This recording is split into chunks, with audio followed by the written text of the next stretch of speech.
हम लोग बेटा आपका क्वेश्चन नंबर 6 का ऑपरेशन करना शुरू करते हैं। एक अज्ञात आवर्ती वाले स्वरित को एक अन्य स्वरित के साथ बजाने पर जिसकी आवर्ती स्मॉल n1 का मान 384 कंपन प्रति सेकंड है बेटा, 6 विस्पंद प्रति सेकंड कैपिटल n का मान है, n1 का मान विस्पंद प्रति सेकंड उत्पन्न होते हैं। पहले स्वरित की भुजा पर मॉम लगाकर फिर इसे दूसरे स्वरित के साथ बजाने पर 4 विस्पंद प्रति सेकंड उत्पन्न होते हैं। मतलब कैपिटल N2 का मान है आपका 4 प्रति सेकंड। आगे अज्ञात आवर्ती ज्ञात कीजिए, मतलब स्मॉल n2 का मान पता करना है बेटा। तो देखो बेटा कर लेंगे, बहुत आसान है।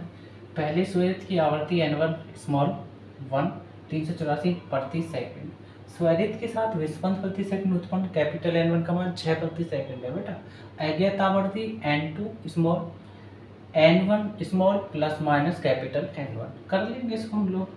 तो n2 बराबर स्मॉल n1 का मान 384 प्रति सेकंड बेटा, प्लस माइनस कैपिटल n1 का मान 6 प्रति सेकंड। और हम जानते हैं बेटा कि 1/सेकंड जो होता है वो हर्ट्ज के बराबर होता है, तो 1/सेकंड की जगह हर्ट्ज रख देंगे हम लोग। तो n2 बराबर, ये आवर्ती का मात्रक होता है बेटा, ध्यान रखना। तो 384 hertz plus minus 6 hertz, 384 plus 6, तो स्मॉल n2 बराबर 390 हर्ट्ज आपका आंसर आ जाएगा इस क्वेश्चन का बेटा।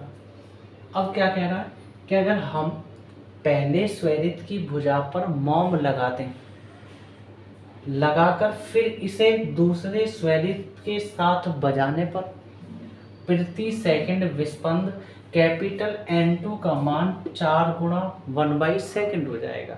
मतलब हमारा अगर हम मॉम लगा देंगे पहले स्वरित पर, है ना, उसकी भुजा पर, तो बेटा हमें पता है कि आवर्ती घट जाएगी, उनका अंतर भी घट जाएगा बेटा। जब अंतर घट जाएगा तो स्वाभाविक है कि उसकी हमारी जो विस्पंद है वो भी घट के मिलेगा। करते हैं देखो बेटा कैसे, तो आवर्ती भी घटेगी और विस्पंद भी घट जाएगा ऑटोमेटिक। तो हम लोग क्या करेंगे बेटा कि अब हमारा नया वाला आ जाएगा n2 डैश अज्ञात है ना बेटा, n2 डैश और हमारा n2 प्लस माइनस नहीं बेटा, उसके लिए बात करेंगे 1 के लिए, 1 प्लस माइनस कैपिटल N1 की जगह हमारा n2 हो जाएगा। बस फॉर्मूला वही काम करेगा बेटा, n1 की जगह 384 और 1/सेकंड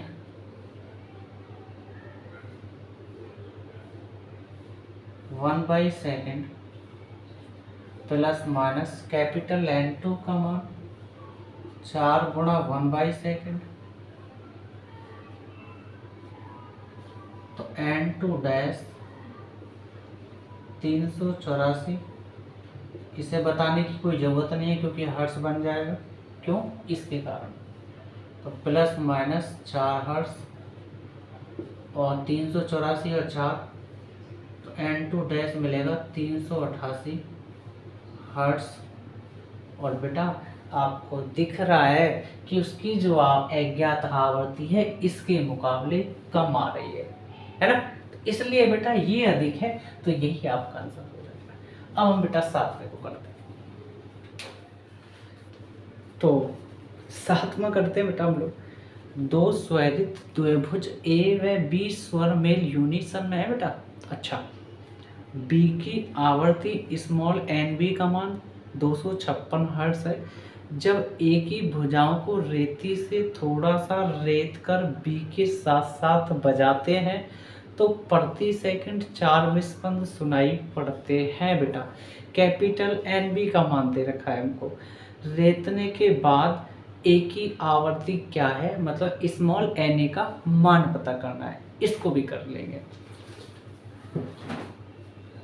दरअसल इसका भी हम लोग ऑपरेशन सिंदूर के तहत सॉल्व करते हैं बेटा। रेतने से पहले बी की आवृत्ति एन बी बराबर 256 हर्ट्ज दे रखा है बेटा, हॉर्स नहीं बेटा, कभी हॉर्स समझ रहे हो। विस्पंद सुनाई पड़ते हैं, मतलब एन बी बराबर 4 गुणा 1/सेकेंड। माना रेतने के बाद आवृत्ति एन ए बराबर क्या, तो फॉर्मूला बन जाएगा small N B plus minus capital N B. अब देखो बेटा, स्मॉल एन ए बराबर कैपिटल स्मॉल एन बी का मान 256 hertz plus minus N B का मान 4/सेकेंड। तो small N A 256 hertz plus minus, इसको भी हम लोग हर्ट्ज लिख लेंगे बेटा, क्यों, बाय द वे हम लोग जानते हैं वैसे भी कि हर्ट्ज जो होता है 1/सेकेंड का भाई होता है ना। तो एन ए बराबर 256 और 4 260 हर्ट्ज आपका आंसर आ जाएगा इस क्वेश्चन का बेटा।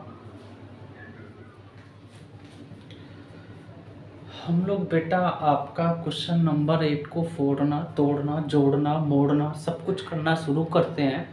ए तथा बी दो स्वरित एक साथ बजाए जाते हैं। अच्छा, उत्पन्न विस्पंदों को संलग्न ग्राफ में सरल रेखा क्यू द्वारा दर्शाया गया है। अच्छा, स्वरित बी पर मॉम लगाने के पश्चात पुनः दोनों को, पुनः का मतलब फिर से, दोनों को एक साथ बजाने पर उत्पन्न विस्पंद को सरल रेखा आर से दर्शाया गया है। अच्छा, यदि स्वरित ए की आवृत्ति 341 हर्ट्ज हो, स्मॉल एन का मान दे रखा बेटा, तो स्वरित बी की आवृत्ति ज्ञात करेंगे बेटा, कर लेंगे इसको। तो करना शुरू करता हूँ बेटा क्वेश्चन को 8वें को। स्वरित ए की आवृत्ति स्मॉल एन ए बराबर 341 हर्ट्ज दे रखा है बेटा। क्यू रेखा के लिए, क्यू रेखा आप कहेगा ए स्वरित मान लिया गया है इसको, क्यू वाली रेखा को, और आर वाली रेखा को बोल दिया बेटा बी स्वरित। ठीक, प्रारंभ में प्रति सेकंड विस्पंदों की संख्या n बराबर 3 प्रति सेकंड। अभी बताएंगे बेटा इसको थोड़ा सा। स्वरित बी की संभव आवृत्ति एन बी बराबर N A plus minus capital N का मान बेटा। हमको ग्राफ दे रखा है, इसको एक्स अक्ष बोलते हैं, इसको वाई अक्ष बोलते हैं बेटा। ये हमारा ओरिजिन पॉइंट है जिसको मूल बिंदु कहते हैं। ये हमारा बेटा ए स्वरित है जो क्यू रेखा को दर्शा रहा है। हमारा ये बी है, ये किसको दर्शा रहा है बेटा, आर रेखा को। ये बी क्या है, स्वरित है आपका। अब देखो हमारा सबसे मैक्सिमम ए स्वरित जो है वो कहाँ है बेटा, आपका क्यू रेखा पर। और क्यू रेखा क्या है आपकी बेटा, विस्पंद क्या है, 3। इसलिए हम लोगों ने प्रारंभ में प्रति सेकंड विस्पंदों की संख्या जो है ना बेटा, हम लोगों ने n बराबर 3 गुणा प्रति सेकंड रख लिया है। समझ गए आप लोग बेटा। आगे स्वरित बी की संभव आवृत्ति हम लोग पता कर लेंगे, फिर सेकंड कंडीशन में आएंगे। आर के लिए फिलहाल अभी क्यू के लिए चल रहे हैं ना, क्यू रेखा के लिए, मतलब ए स्वरित के लिए। तो एन बी बराबर एन ए का मान 341 hertz plus minus capital N का मान 3 गुणा 1/सेकंड। तो एन बी 341 हर्ट्ज प्लस 3, और हम जानते हैं बेटा कि हर्ट्ज भैया जो होते हैं वो 1/सेकंड के बराबर होते हैं। ये आप हर्ट्ज लिख सकते हैं। तो आप बोलेंगे एक बार प्लस चिन्ह से,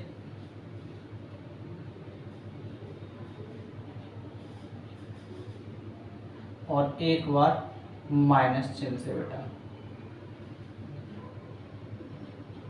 मतलब मैं कहना क्या चाहता हूँ एन बी बराबर 341 हर्ट्ज प्लस 3 हर्ट्ज ले लिया हम लोगों ने। तो एन बी बराबर 344 हर्ट्ज आ जाएगा आपका आंसर बेटा। माइनस चिन्ह पर, मतलब एन बी बराबर 341 हर्ट्ज। जब प्लस बोला चिन्ह से तो प्लस लिया, बीच में माइनस ले लेंगे बेटा, और यह प्लस माइनस है, सॉरी, तो यहाँ -3 हर्ट्ज आ जाएगा आपका। घटा दोगे जब आप तो एन बी का मान 338 हर्ट्ज आ जाएगा, कम हो गया। जब हमने मॉम लगाया तो बेटा हमारी जो है ना विस्पंद कम हो गई, मतलब खत्म होती चली जाएगी बेटा, मतलब समाप्त होती चली जाएगी। एक कंडीशन ऐसी आएगी बात में बेटा।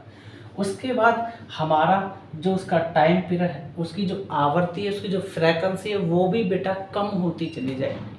और विस्पंद एक टाइम ऐसा होगा कि सब फिनिश हो जाएगा, सब खत्म हो जाएगा, और आवर्ती तो ऑटोमेटिक कम होती चली जाएगी बेटा। बात क्लियर? तो इसलिए हम लोग जो है ना बेटा, इसलिए सबसे मैक्सिमम जो एन का मान है, जो स्वरित बी की संभव आवर्ती जो है सबसे ज़्यादा कौन है, 344 हर्ट्ज है, 338 हर्ट्ज से कम है। इसलिए हम लोग बेटा 344 हर्ट्ज को ही आंसर मान लेंगे, और यही आपका सॉल्यूशन है बेटा। हम लोग बेटा आपका 9वां क्वेश्चन फोड़ना, तोड़ना, मोड़ना, जोड़ना और भी कुछ होगा बेटा, कर लेंगे तो है ना। आगे 2 स्वरित 5 विस्पंद प्रति सेकंड उत्पन्न करते हैं। अच्छा, कैपिटल एन का मान दे रखा है, इसका मतलब बेटा आगे एक स्वरित की आवर्ती स्मॉल एन का मान 256 हर्ट्ज है बेटा। दूसरे स्वरित की भुजाओं पर कुछ मॉम लगाने से विस्पंद समाप्त हो जाते हैं बेटा। तो दूसरे स्वरित की आवर्ती निकालिए, मतलब n2 का मान, स्मॉल n2 का मान पता कर लेंगे। बहुत आसान है, कर लेंगे बेटा। अब दरअसल हम लोग बताएं ना आपको, क्या पहले स्वरित की आवर्ती स्मॉल n1 का जो मान है वो 256 हर्ट्ज दे रखा है आपको बेटा।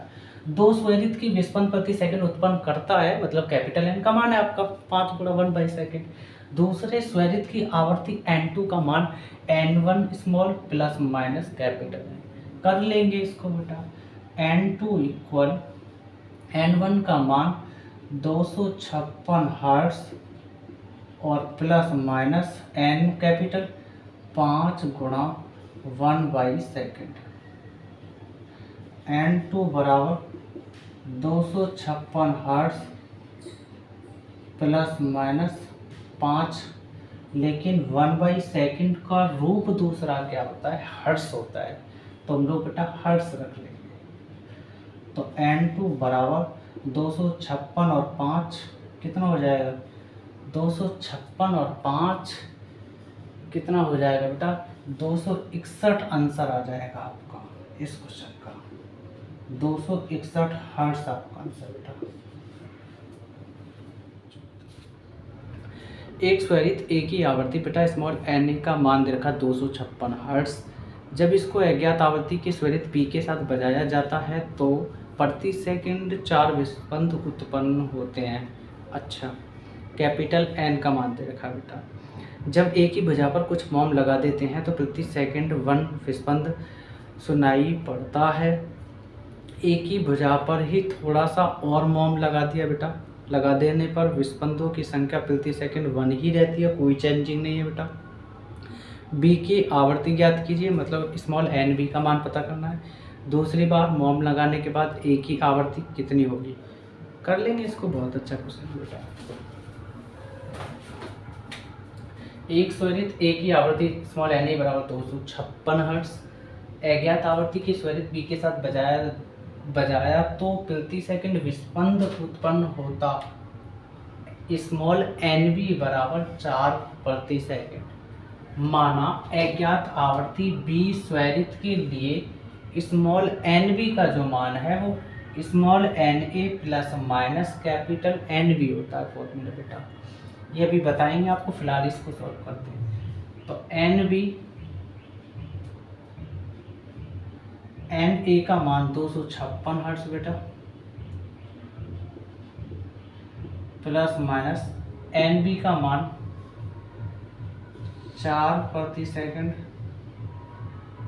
और हम जानते हैं बेटा कि हर्ट्ज जो होता है वो 1/सेकंड का बड़ा भाई होता है हर्ट्ज, तो इसकी जगह आप हर्ट्ज लिख सकते हैं। तो एन बी बराबर 256 हर्ट्ज प्लस माइनस 4 हर्ट्ज, एक बार प्लस चिन्ह ले लेंगे, एक बार माइनस चिन्ह, एक बार प्लस चिन्ह, एक बार माइनस चिन्ह। तो एन बी 256 हर्ट्ज प्लस ले लिया एक बार 4 हर्ट्ज, तो एन बी का मान 256 और 4 260 हर्ट्ज आ जाएगा। अब चलते हैं हम लोग माइनस के लिए बेटा, 256 हर्ट्ज माइनस 4 हर्ट्ज, जब आप घटाओगे तो एन बी बराबर 256 में से 4 घटाओगे बेटा तो आपका 252 हर्ट्ज आएगा। अब कंडीशन क्या कहते हैं, एक तो आंसर बेटा आपका ये आ गया, जब एक ही भुजा पर मॉम लगा देने पर प्रति सेकंड विस्पंद सुनाई पड़ता है बेटा, तो कैपिटल एन ए का मान 1 प्रति सेकंड होता है बेटा।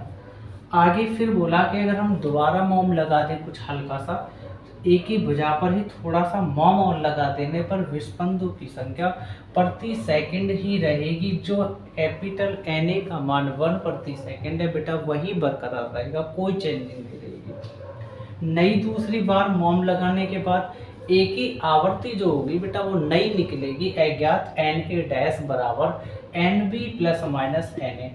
और हम लोग जानते हैं बेटा कि जब मॉम लगता है ना तो आवृत्ति ऑटोमेटिक कम हो जाती है, और जब कम हो जाती है तो हम लोग 260 वाली नहीं लेंगे आवृत्ति बेटा, कम वाली लेंगे 252 हर्ट्ज बेटा। अब देखो तो एन ए डैश बराबर एन बी का मान 252 hertz plus minus N A dash का मान 1 प्रति सेकंड बेटा, सॉरी।